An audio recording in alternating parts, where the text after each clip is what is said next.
Run আউটের মাসুল, রীতিমতো জেতা ম্যাচ শেষ মুহূর্তের চরম নাটকীয়তায় মুম্বাইয়ের কাছে কেমন করে হারল দিল্লি ক্যাপিটালস।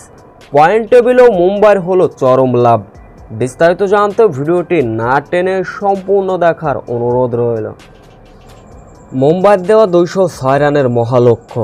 শুরুতে অবশ্য ফিরলেন জ্যাক ফ্রাসার ব্যক্তিগত 0 রানে।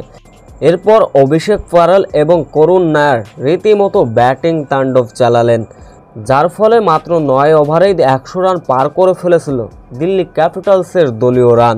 সেইখান থেকে অবশ্য যখন দুর্দান্ত ব্যাটিং করছিলেন করুণ নায়ার, অর্থাৎ দিল্লি ক্যাপিটালসের 119 থেকে 145 রান, এরই মাঝে ফিরে গেলেন 4 ব্যাটার। করুণ নায়ার 40 বলে 89 রানের দুর্দান্ত একটা ইনিংস খেলে গিয়েছিলেন। মূলত দিল্লি ধস নামিয়ে দিয়েছিলেন করুণ শর্মা। এরপর কেএল রাহুল স্টোভেজরা দ্রুত যখন সাজঘরে ফিরলেন, আশুতোষ শর্মা এবং ভিভিরাজ ট্রাই করলেন, কিন্তু ভিভিরাজ 8 বলে 14 রানের সাজঘরে যখন ফিরলেন, দিল্লির তখন জয়ের জন্য প্রয়োজন ছিল 14 বলের 26 রান।